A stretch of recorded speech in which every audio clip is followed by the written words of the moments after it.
Coba kalau saya, justru saya ciprat-cipratkan itu. Biar telan semuanya itu. Loh, orang mau enak-enak mau dakwah kok ya malah dilempari batu. Tapi Rasulullah bayangkan, nggak mau mereka itu sampai tersiksa, nggak mau mereka binasa. Itulah kecintaan Nabi kepada kita umatnya. Azizun alaihi ma'anitum harisun alaikum bil mu'minina raufur rahim. Nabi SAW adalah Nabi yang dengan orang mukmin rauf rahim, lemah lembut dan sayang Rasulullah. Jangan lagi Nabi Muhammad itu sayangnya kepada manusia, bahkan hewan pun disayang oleh Rasulullah. Gak sedikit loh. Dalam riwayat itu di hadis disebutkan ada sahabat jalan ngambil sarang daripada burung. Burungnya lapor kepada Nabi Muhammad, ya Rasulullah, nih, anak-anakku yang ada di sarang diambil oleh sahabat-sahabatmu. Kemudian Rasulullah memerintahkan sahabat untuk mengembalikan. Bayangin, sampai yang namanya burung pun oleh Nabi diperhatikan dan disayang. Ada riwayat lagi, onta itu nangis ketemu Rasulullah. Orang-orang bingung, loh onta ini nangis kenapa? Didengarkan oleh Nabi. Kemudian Nabi berkata, siapa tuannya onta ini? Fulan ya Rasulullah, kau membebani tugas yang lebih daripada kemampuannya. Kenapa? Onta ini barusan dia itu mengadukan kepada saya. Allahumma sholli ala Muhammad. Sampai binatang pun curhatnya sama Nabi Muhammad SAW. Saking sayangnya beliau kepada kita umatnya, belum lagi kepada kita hadirin. Rasul Shallallahu Alaihi Wasallam begitu kasih sayang kepada kita umatnya. Makanya sepakat sudah kalau Nabi ini sayang dengan kita. Sekarang yang harus dipertanyakan, apakah kita sayang dan cinta kepada Nabi Muhammad? Kalau ngomong sayang, saya berikan kepada panjenengan perkataan Nabi Muhammad. Tanda sayang dan cinta itu ada 3. Yang pertama, dalam hadis Nabi disebutkan bahwa orang cinta itu memilih perintah orang yang dia cintai daripada yang lain. Kalau kita itu pilih Nabi Muhammad, perintahnya nomor 1, yang lain nomor 3, nomor 4, itu baru disebut kita cinta. Kalau enggak, berarti kita itu belum cinta hadirin. Nah, ini sekarang kita tanya kepada diri kita, perintah Nabi dengan perintah yang lain ini kadang-kadang semuanya kita dahulukan Nabi apa yang lain? Nah, kalau ngomong tok ya percuma. Perintah Nabi itu hadirin, orang kalau cinta itu perintah Nabi nomor 1, yang lain nanti. Rasul Shallallahu Alaihi Wasallam perintahkan sholat, ya sholat. Rasul Shallallahu Alaihi Wasallam perintahkan kepada kita nutup aurat, kita nutup aurat. Nabi Muhammad perintahkan kita nutup aurat. Kenapa kita nggak nutup aurat? Berarti kita orang yang buka aurat itu berarti kurang cinta sama Nabi Muhammad. Kenapa? Karena dia lebih mendahulukan perintah yang lain daripada Rasulullah Shallallahu Alaihi Wasallam. Ini. Jadi kalau kita mengatakan cinta kepada Nabi, kita harus dahulukan perintahnya Nabi Muhammad Shallallahu Alaihi Wasallam. Itu berarti cinta. Kayak anak-anak sekarang ini, anak-anak ini kalau sudah cinta dengan pacarnya, perintah pacarnya itu nomor 1. Enggak hadirin. Kalau sudah cinta dengan seseorang, apapun yang dia ingini itu dinomor 1-kan. Sampai kadang-kadang nggak masuk akal pun dilakukan. Zaman saya dulu itu kalau saya punya celana sobek, itu saya buang. Zaman sekarang sobek dibeli hadirin. Kenapa? Karena kekasihnya pakai seperti itu, dia pakai walaupun nggak masuk akal. Inilah yang disebut dengan cinta. Memilih apa yang dilakukan oleh kekasihnya daripada dirinya. Kalau sudah katanya cinta sama kekasihnya itu 24 jam laporan tadi. Sudah makan sayang? Sudah. Lagi di mana? Fotoin pengajian. Sayang sudah sholat, ini lagi sujud.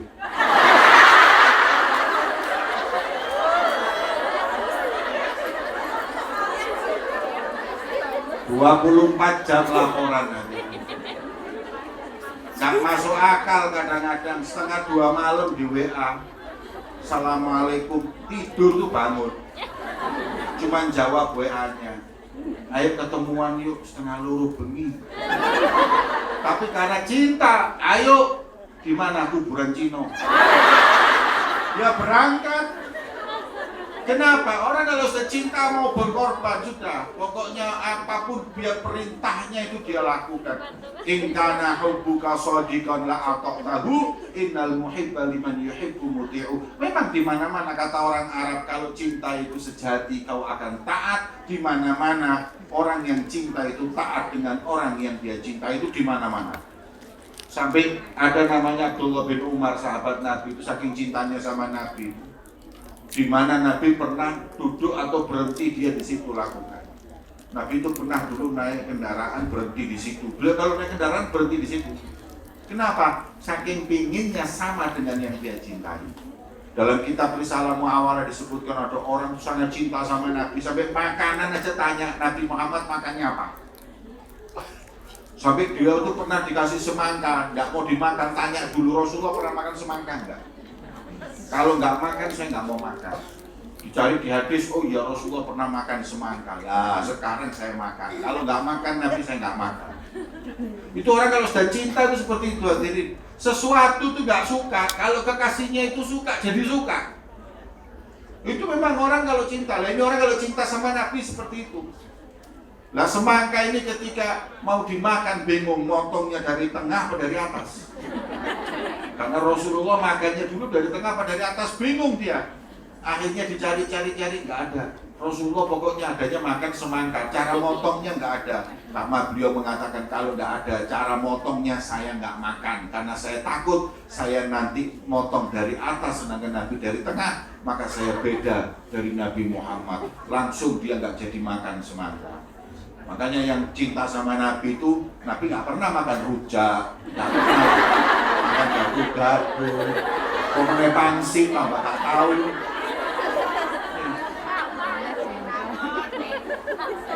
Nih, orang itu kan gitu, kekasihnya goyanannya bakso, dia nggak suka, tapi gara-gara kekasihnya suka, dia jadi suka. Situ orang cinta. Kita itu kalau cinta sama Nabi, apapun yang diperintahkan, yang disukai Nabi kita lakukan. Ini bukti cinta kita kepada Nabi Muhammad SAW. Kalau sudah seperti itu, baru kita cinta. Itu yang pertama. Yang kedua, an yakhtar mujalasata habibihi ala mujalasati ghairi. Orang cinta itu duduk dengan kekasihnya kuat. Orang kalau cinta video call sampai jam 2 bengi itu kuat. Sampai jam 2 malam. WA sampai subuh.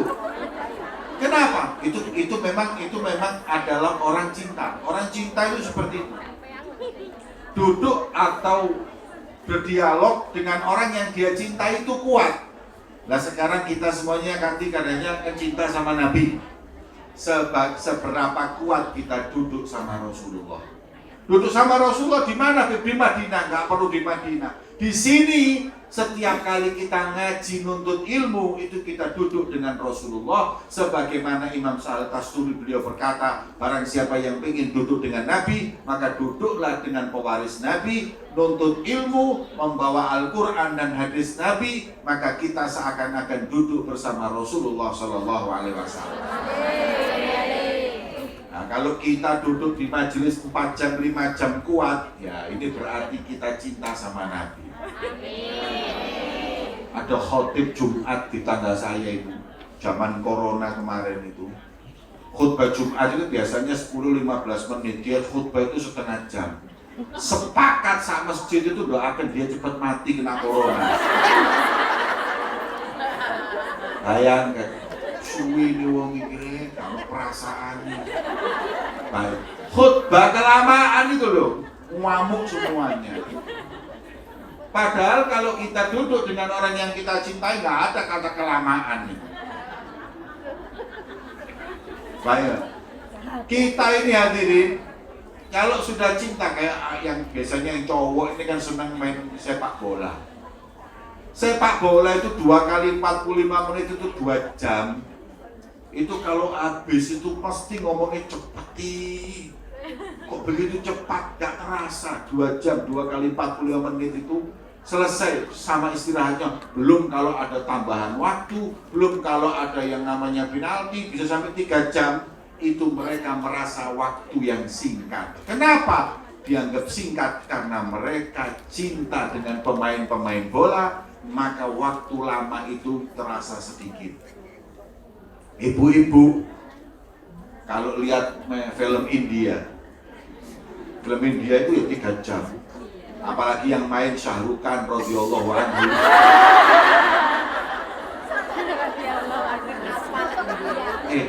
Yang main Syahrukh Khan 3 jam itu gak obah. Anaknya ngomong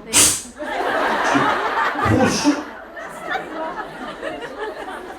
Lihat idolanya main itu kuat, berjam-jam kuat. Kenapa? Karena cinta. Nah, kalau kita masih belum bisa baca Quran berjam-jam, kita belum bisa bersolawat kepada Nabi berjam-jam, kalau kita belum bisa merasakan ngaji berjam-jam, maka kita belum dinyatakan cinta kepada Nabi Muhammad SAW. Kita kan kalau umpama hadir pengajian, hadir acara apa itu kadang-kadang subhanallah ngantuk. Apa meneh tahlilan. Afdalu dzikri fa'lam annahu la. Sing kirim semuanya jelosor.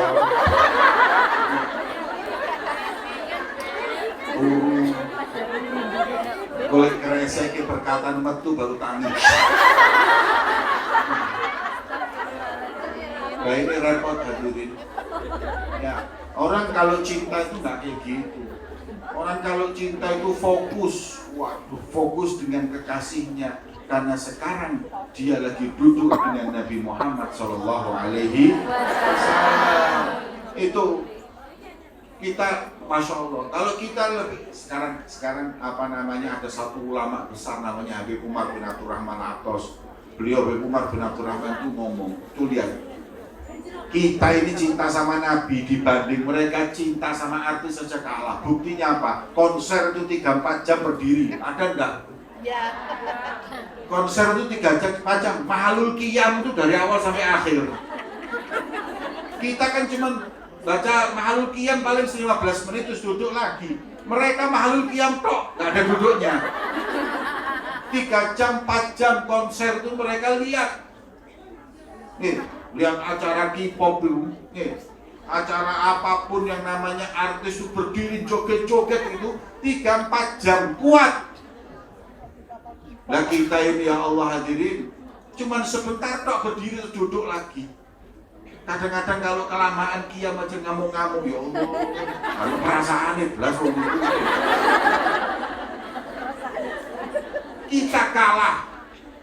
Kita kalah dengan orang-orang ahli dunia mencintai dunianya daripada kita umat Nabi Muhammad mencintai Nabi Muhammad Sallallahu Alaihi Wasallam. Makanya kita mesti tanya, apakah kita ini sudah cinta dengan Nabi kalau kita masih seperti ini? Mari sing seneng ngaji, yang istiqomah kita nuntut ilmu, insya Allah ini sebagai bukti kecintaan kita kepada Nabi Muhammad. Allahumma sholli ala Muhammad.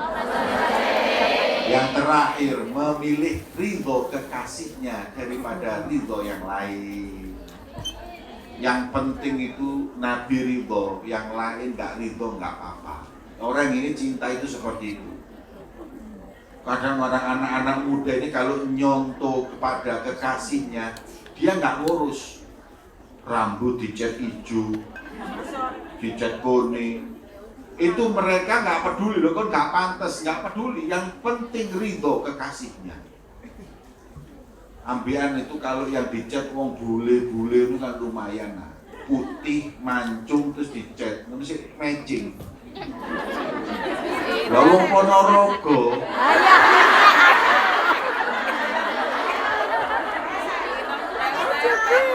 rambutnya dicat abang, hijau, kuning. Gak tambah kayak artis, tambah kayak setopan lagi. Nah, yang seperti itu kan gak ngoco hadirin. Ada lagi yang niru-niru orang barat, ya sedikit drum foto, sampai selfie di status. Lo lewat barat ya sticknya drum terus foto status itu kan rodok memang nyambung, matching. Ya lek wong gondang lagi.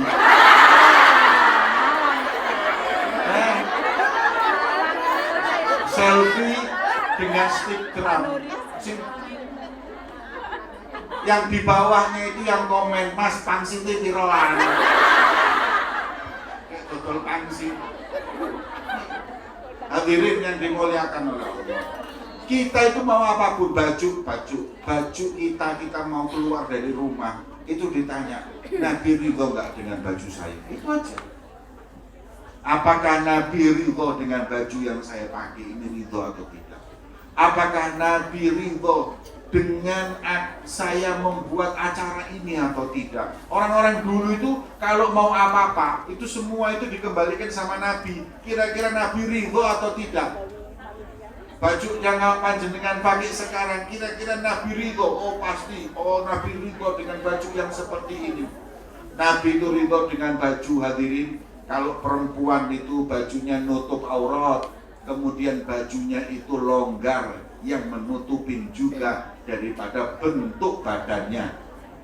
Nah sekarang ini di Indonesia kan Masya Allah hadirin. Kalau di Hongkong nggak ada, di Indonesia.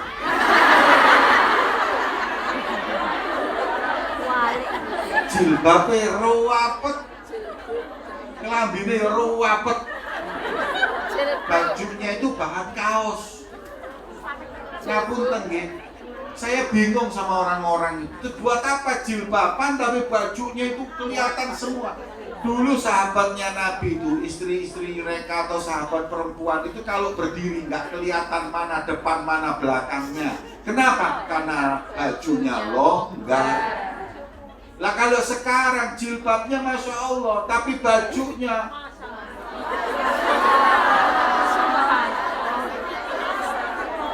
kalau dulu nggak kelihatan mana depan mana belakang, sekarang kelihatan depan belakang, dalamnya kelihatan. Ngapunten, bajunya orang sekarang ya perempuan ya muslimah pakai baju yang sampai kadang-kadang laki-laki dari depan laki-laki yang lihat ngomong, ini baju dalamnya ukuran berapa tahu? Kenapa? Ya karena mereka nggak nutup aurat beneran hadirin. Apa kira-kira yang seperti itu diridhoi oleh Nabi Muhammad SAW? Enggak. Nah makanya orang kalau cinta itu enggak gitu. Mau keluar rumah dilihat baju saya diridhoi enggak sama Rasulullah. Mau ngadakan pernikahan di rumahnya juga mikir, ini kira-kira Nabi Muhammad ridho enggak ya kalau saya buat pernikahan seperti ini. Jadi orang-orang dulu tuh gitu hadirin, selalu bertanya, Rasulullah ridho enggak ya? Makanya pagi hari yang mulia ini, kalau Rasulullah ditanya hadirin ya Rasulullah, ridho enggak engkau dengan kami berkumpul di sini menuntut ilmu, bersolawat kepadamu? Insya Allah Nabi pasti akan meridhoi kita semua di siang hari yang mulia ini. Amin ya Rabbal Alamin. Sing gak diridhani Kanjeng Nabi itu kalau kita kepak kumpul di pak nopo pak apa itu? Mana apa ya? Depannya hotel saya tadi dulu. Victoria Park, duduk ngerasani wong lah itu tak. Makanya saya itu dulu itu alhamdulillah ada corona itu alhamdulillah. Gara-gara corona itu kan banyak dosa-dosa yang berkurang. Gara-gara maskeran itu kan ngerasanya jadi berkurang. Makanya saya berharap masker itu sudah nggak perlu dicopot, ini perlu dijahit. Khususnya buat ibu-ibu ini dosa paling banyak dari lisan. Kalau bapak-bapak itu dosa terbanyak dari mata. Meripati itu rotok. Gak iso ketok sing bening-bening itu gak iso. Nggih, jelalatan iku wong lanang. Makane wong lanang iku lek gawe masker mending di moto. Iku luwih selamat. Kalau ibu-ibu, masker memang perlu di lisan. Kenapa? Ngurangi ngerasani wong, ngurangin ghibah. Masya Allah, kadang-kadang ibu-ibu ini kalau nganter anak ke TV, anak ngaji oleh sak lembar, ibu-ibu ngerasani oleh petang jus. Lah makanya gara-gara corona mereka pakai masker. Gara-gara masker ini ngerasa di males kok gak enak sih ngerasani. Makanya saya berharap kalau bisa masker nggak usah dicopot, tidur pun pakai masker. Hadirin yang dimuliakan oleh Allah, ridhonya Nabi itu nomor satu. Kalau Nabi rela apapun kita lakukan, baju kita tanya Nabi rela atau tidak, mau ngawinkan anak atau kita ini hadir pernikahan juga kita tanya sama Nabi, kira-kira rela nggak pernikahan seperti ini? Kalau pernikahan kadang-kadang ngundang penyanyi-penyanyi elektron, kelambi nggak karu-karuan, kok disawer. La haula wala quwata illa billah. Kita mau anak kita sakinah mawaddah warahmah, tapi ketika kita nikahkan, kita undang orang-orang yang nggak diridhoi Allah dan nggak diridhoi Nabi Muhammad SAW. Maka yang seperti itu kita nggak akan pernah mampu mendapatkan ridho Nabi Muhammad SAW. Jadi hadirin yang dimuliakan oleh Allah, kalau kita cinta sama Nabi, kata Rasulullah buktinya 3. Dulu kan perintah Nabi, yang betah duduk sama Nabi, pilih ridho Nabi, ini baru kita dinyatakan cinta kepada Nabi Muhammad SAW. Hadirin. Maka itu, ayo Rasulullah SAW sudah berupaya begitu maksimal menyelamatkan kita semua di dunia sampai akhirat. Maka bagaimana kita nggak mencintai beliau Rasulullah SAW? Nabi itu datang di dunia ini hadirin, membawa misi yang begitu besar, merubah dunia yang gelap jadi terang benderang bersama Nabi Muhammad. Dulu nih hadirin, umat ini dulu jahiliyah. Kata Allah dalam Al-Quran, jahiliyahnya dalam 4 hal. Yang pertama, jahiliyah, dhonnul jahiliyah, fanatik kayak orang jahiliyah. Kita lihat no sampean. Boleh kita itu punya majelis, boleh kita punya partai, tapi kalau fanatik dengan majelis dan partai itu berarti jahiliyah. Ada orang punya majelis kayak Ogomo, duduk sama majelis yang lain nggak bisa. Ini berarti jahiliyah. Kenapa? Semua majelis punyanya Nabi Muhammad. Kenapa kita kok fanatik? 1. Partai juga gitu. Sampean yang mau pilih 01 monggo, mau pilih 02 monggo. Kalau sekarang ada 303 monggo, silakan. Fanatik jahiliyah. Ingat kemarin 2019 gara-gara beda pilihan, tetangga saya besanan batal. Mungkin yang ini 01, ini 02. Akhirnya mau besanan, ketahuan pilihannya beda, batal.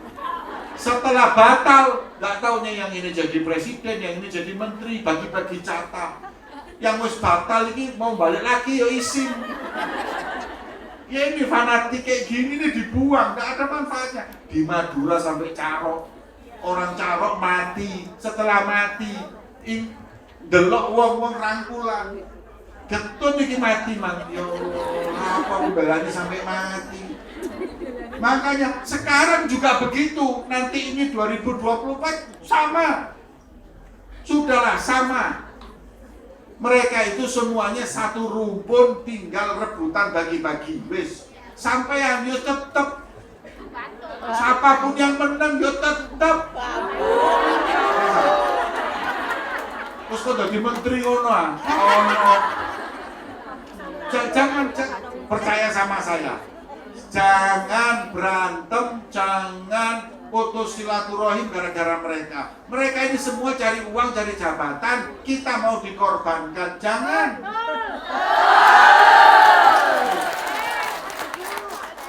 Bela nih mati-matian. Mereka itu dapat proyek, bela mati-matian masuk akal. Kok oleh opo? Saya kadang-kadang sampai ya Allah. Begitu juga ulama, kesian ulama di negeri kita itu kesian. Kadang ada yang nggak paham. Akhirnya dia dijadikan apa? Bemper. Dipakai sana, dipakai sini, kesian. Kayak seakan-akan bela ini, bela agama dan hadirin. Saya kasih tahu, mereka tujuannya hanya harta dan jabatan. Makanya kita ingat-ingat, siapapun di antara mereka mau menang mau kalah, kalau sampean sedo sampean mati, yang takziah itu kosong piro. Tonggomu, gara-gara kau urusan beda pendapat politik, gak nyopo tonggomu, gak nyopo dulurmu, padahal mereka rumpunmu. Yang nanti kita mati, yang merhatikan, kita sakit, yang merhatikan yang mereka. Ini 01, 02, gak ada yang ngurus. Betul lah Bang Tur? Jadikan politik itu buat mainan saja. Buat mainan, gedulinan. Mereka bikin kita mainan, kita balas ya, dulinan bisa. Nggak perlu mau pakai baju warna ini, warna itu, saya ini sama itu. Anggap peniki pesta Halloween. Terus anggap Halloween dulu. Apa kalau ada orang pesta Halloween terus bajunya beda-beda sama ngamuk? Nggak ada. Ya wis anggap penuh. Jadi tidak perlu terus partainya ke warnanya abang iki hijau. Sudah biasa aja.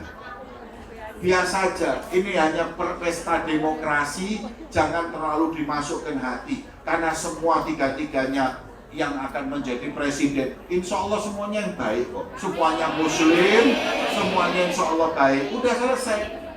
Sampean punya hak untuk memilih, terserah. Tapi kalau berantem jangan. Nyesel.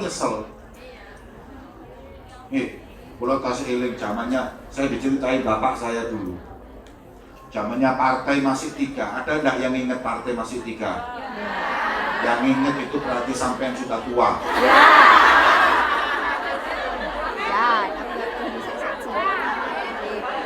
Zaman dulu partai itu cuma 3.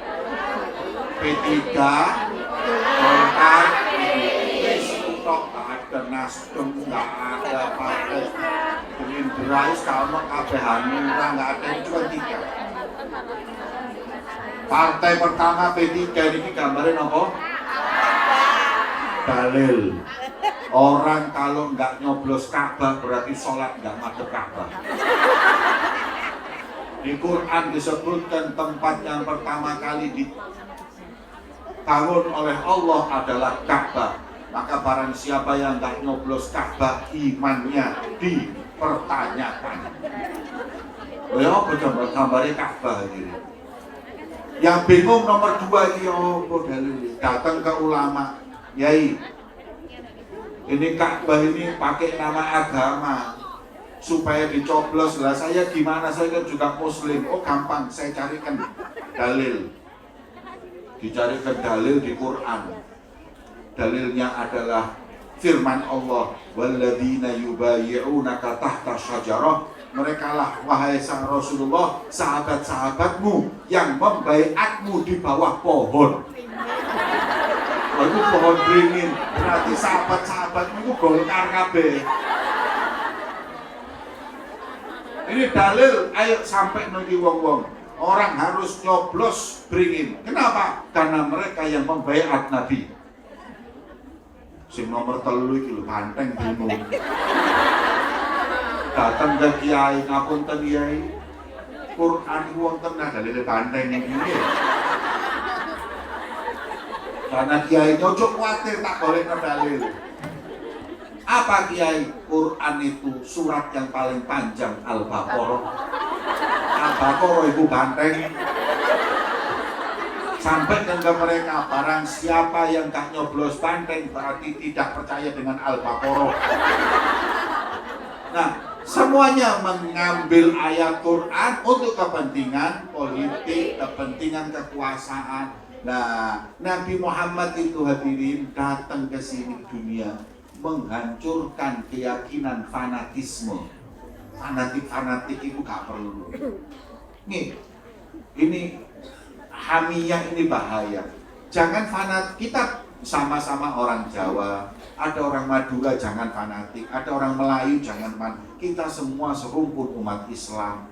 Boleh kita itu ngadakan dengan satu kelompoknya untuk kebaikan, boleh. Tapi kalau fanatik untuk kepentingannya atau fanatik merendahkan yang lain, ini kata Rasulullah, la fadla alal aswad wal abyad, putih hitam gak ada bedanya, bule, Cina, Jawa, Arab, India gak ada bedanya kecuali takwa kepada Allah Subhanahu. Ini hadirin, pernah Bilal itu kan negro, tukaran sama Abu Dhar, katanya Abu Dhar, oh ini negro kangen cangkem.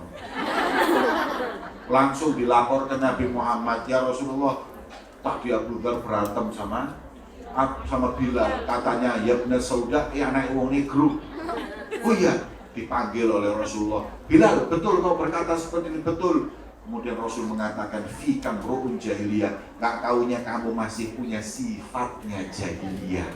Jadi sifatnya jahiliyah itu yang fanatik itu sifatnya jahiliyah. Nabi nggak ngajarkan kita seperti itu. Ini saya ingetin umat Islam yang ada di mana, di Hongkong ini, jangan kita terlalu fanatik. Mau fanatik golongan, mau fanatik majelis, mau fanatik politik atau partai dan lain-lain, semua jadikan itu sebab kita bersatu, bukan menjadi sebab kita cerai-berai, bermusuhan satu dengan yang lain. Karena Nabi melarang kita untuk fanatik, hamiyah jahiliyah. Semoga insya Allah kita semakin cinta karena Allah. Amin.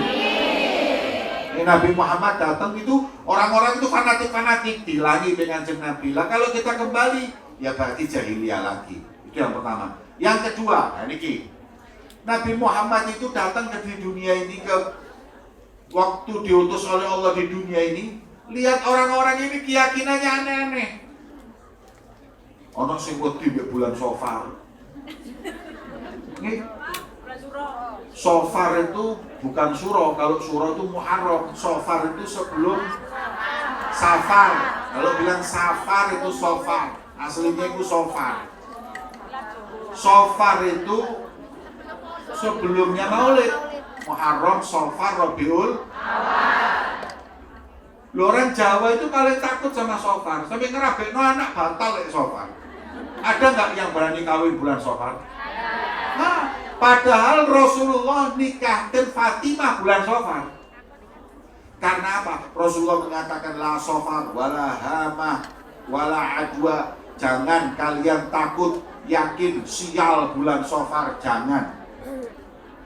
Nabi udah sampai ngomong gitu. Karena orang Arab dulu takut bulan Safar. Lah keyakinan ini masih dibawa sama orang Jawa. Orang Jawa ini kadang-kadang kalau bulan Safar takut. Itu musibah, itu balak. Mau nikah aja bulan Safar digagalkan, jangan Safar. Nanti bulan nekak kucu pegatan kon.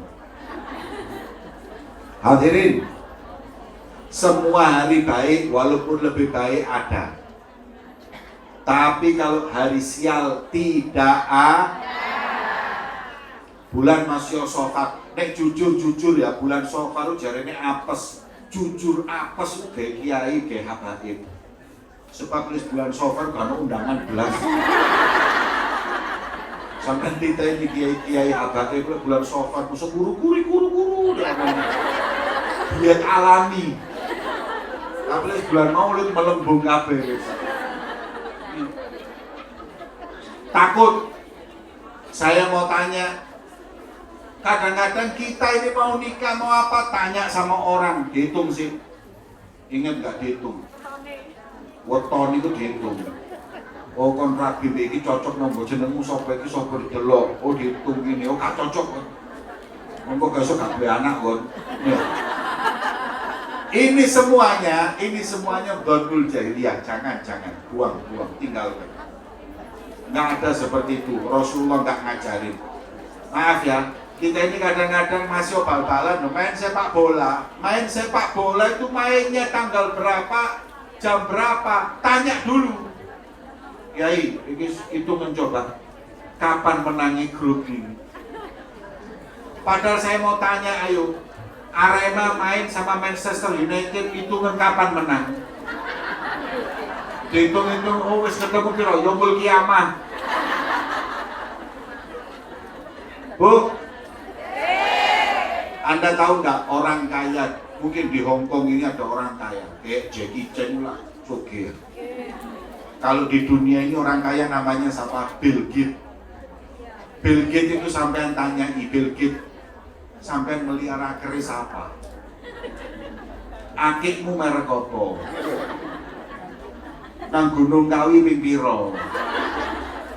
Makanya orang itu hadirin, kalau mau kaya itu ikhtiar yang rasional. Jangan kalau mau kaya percaya kayak gitu-gitu. Iki lho mbok simpen rezekimu kok maru berlipat ganda. Wis gak mungkin.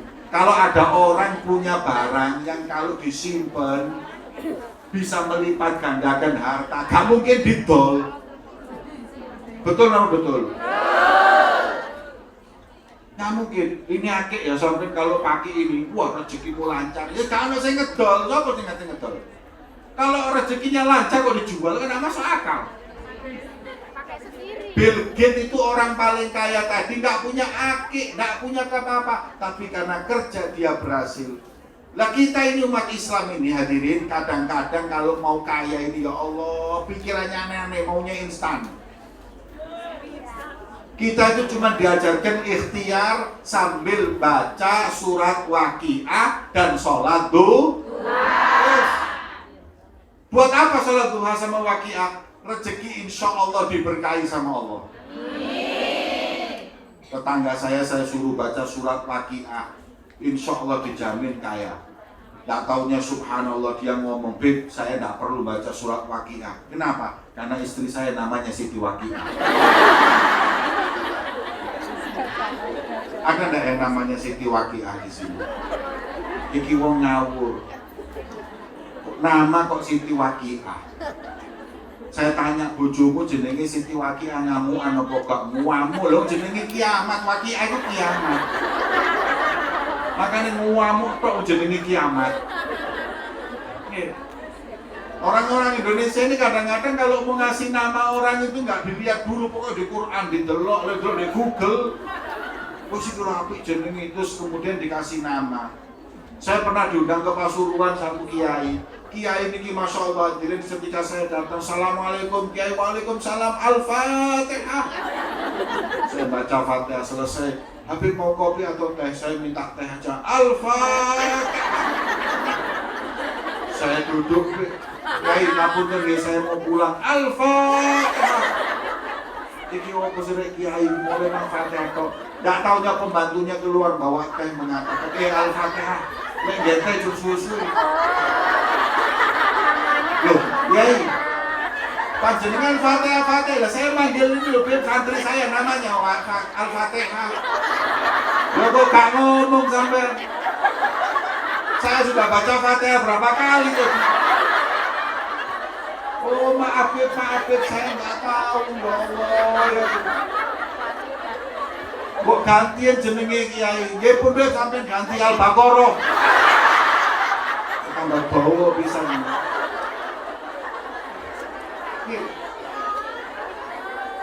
Jadi kalau ngasih nama yang benar. Lah niki kita baca surat Waqiah setelah asar dan baca atau sholat duha, insya Allah rezeki lancar sambil ikhtiar. Tapi ini sampai ini yang paling banyak jadi sasaran ini wong kita jadi Hongkong. Diakali lewat WA, diakali kalau tak kamu rezekimu lancar instan, terus tak mungkin hadirin. Apalagi banyak kena orang mau gandakan uang. Ada itu. Nih, ada di Jawa Timur itu orang bisa menggandakan uang. Coba sampai mikir, kalau saya bin Jamal ini bisa menggandakan uang, kira-kira sing tak gandakno duit kok duitmu?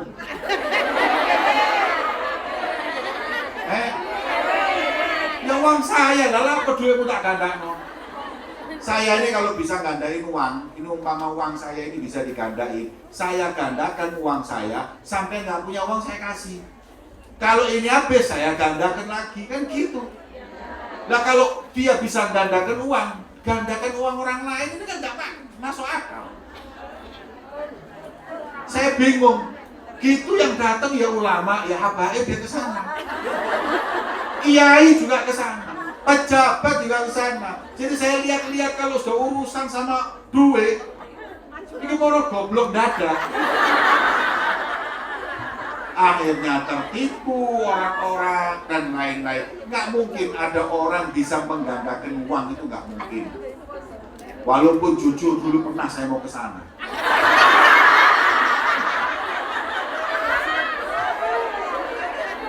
Iya. Tapi waktu itu saya bukan mau menggandakan uang, saya mau menggandakan istri saya. Jadi sudah ditelu dari papan lumayan.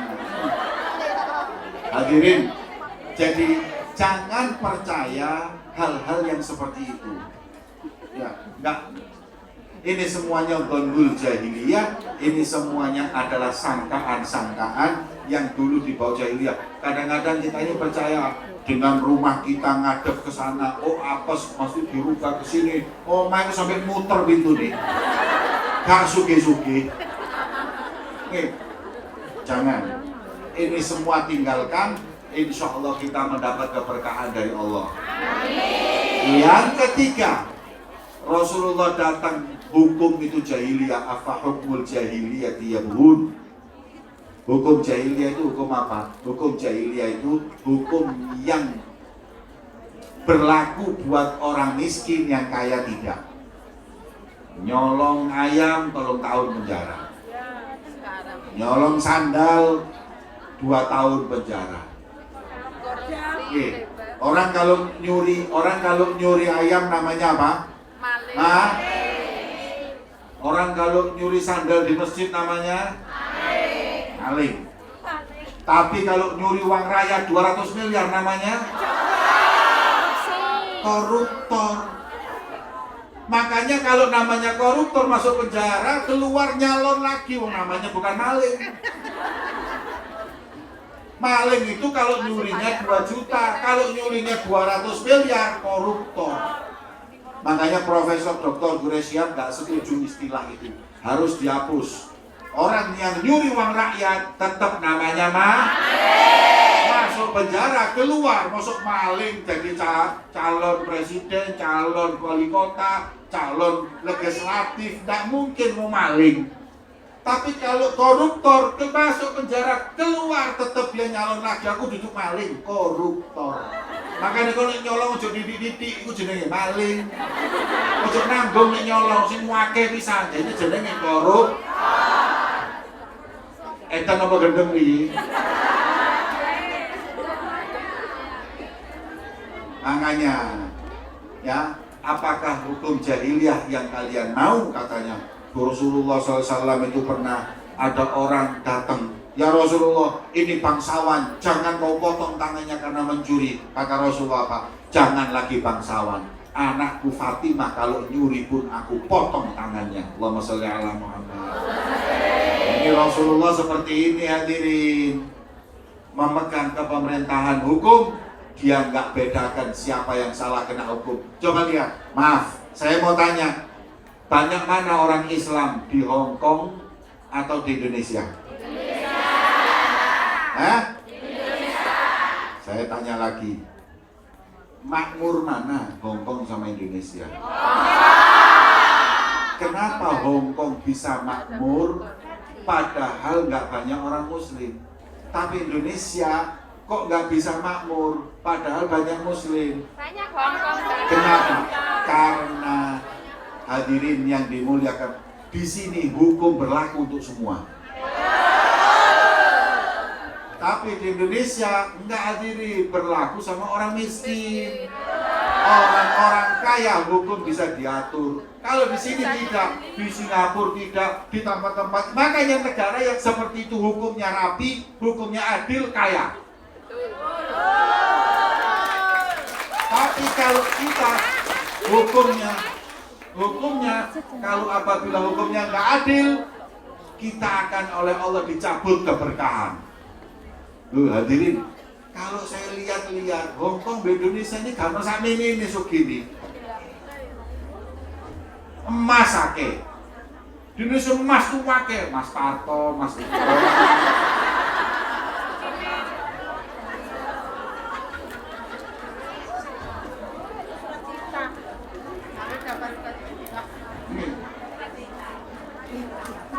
Makanya hadirin, saya kasih tahu, makanya kita doa sama Allah agar insya Allah hukum di negeri kita bukan hukum jahiliyah.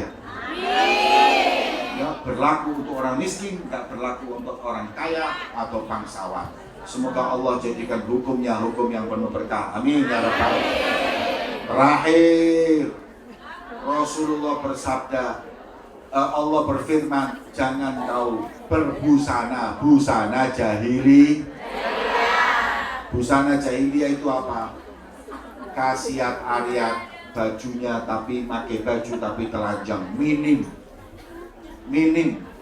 bajunya minim. Dan ini kadang-kadang wong-wong Indonesia kok ditiru.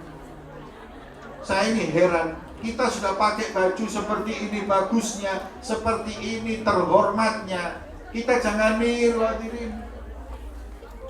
Orang-orang yang baju-bajunya itu mereka seperti bajunya jahiliyah. Apa baju jahiliyah? Pakai baju tapi telanjang, alias bajunya minim.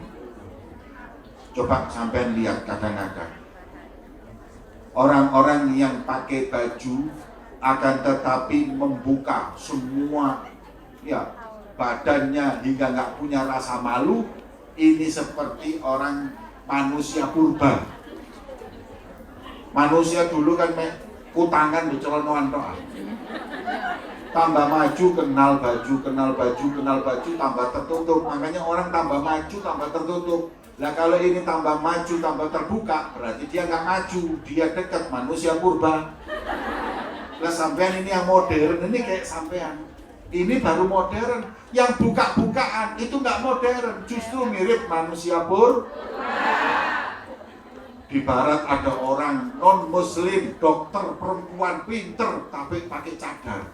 Ditanya sampai ini Islam, bukan. Kok pakai cadar? Saya cuma mikir, zaman itu tambah maju, baju tambah tertutup. Semakin sempurna, semakin tertutup.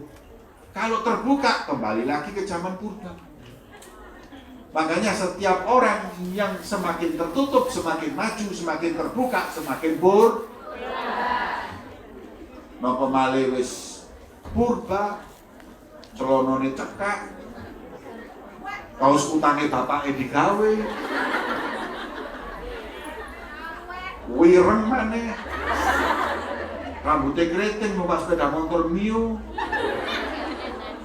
daftarno nanti kebun binatang Wonokromo. Hadirin, jangan kalian itu berbusana-busana jahili. Saya itu istri saya pakai cadar. Saya ke Australia diundang acara di sana di Australia. Ada seorang wanita, kan saya masuk toko, lihat-lihat di mall. Ada satu orang lihat baju istri saya. Orang yang toko tadi itu megang bajunya istri saya sambil mengatakan, nice dress. Ngomong nice dress itu. Rokmu api.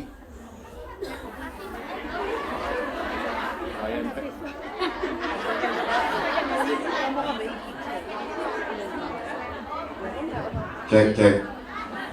Nih. Warna bajumu bagus, maknanya orang-orang yang bajunya seperti itu kepingin seperti sampean yang bajunya seperti ini. Jangan sampean yang kepingin bajunya ngono wong celana cetak nice dress diculuk malaikat kamu. Mereka yang kepingin baju kita, jangan kita yang pengen baju mereka. Makanya insya Allah Nabi Muhammad datang mengubah dunia gelap gulita jahiliyah jadi terang benderang seperti yang kita yakini, kita pahami. Semoga Allah Subhanahu wa taala memberkahi kita semuanya. Amin. Hadirin yang dimuliakan oleh Allah, saatnya sebelum saya tutup dengan doa, niki akan nanti ada sholawatan sambil akan di apa niki? Gelar surban untuk nanti dibuat uang tadi untuk dakwah ya. Untuk dakwah yang insya Allah bisa membawa kemaslahatan, manfaat untuk kita semuanya. Amin ya Rabbal. Sebelum ditutup, saya ingin mengingatkan di setiap majelis kita, di setiap perkumpulan kita, jangan melupakan mendoakan saudara kita yang di Palestina. Mugi-mugi peperangan cepat usai dan semoga Allah memberikan kemenangan untuk saudara kita di Palestina. Amin ya Rabbal alamin. Allahumma ja'al jam'ana hada jam'an marhuma wa tafarruqana min ba'dihi tafarruqan maksuma wa la taj'al fina wa la ma'ana syaqiyan wa la mahruma. Allahumma hdina bihudak wa ja'alna mimman yusari' fi ridhak wa la tuwallina waliyan siwak wa la taj'alna mimman khalafa amran wa asar. Hasbunallahu wa ni'mal wakil wa la hawla wa la quwwata illa billahil aliyyil azim. Rabbana atina fid dunya hasanah wa fil akhirati hasanah wa qina adzabannar. Wa sallallahu ala sayyidina Muhammadin wa ala alihi wasallam. Alhamdulillahi rabbil alamin. Bismillahil Fatihah.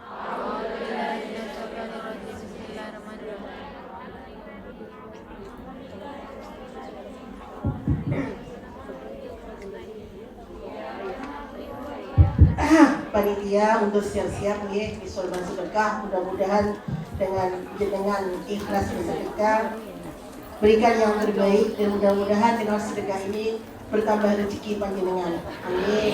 Ikhlas ya? Ikhlas nggih? Shallu ala Nabi Muhammad.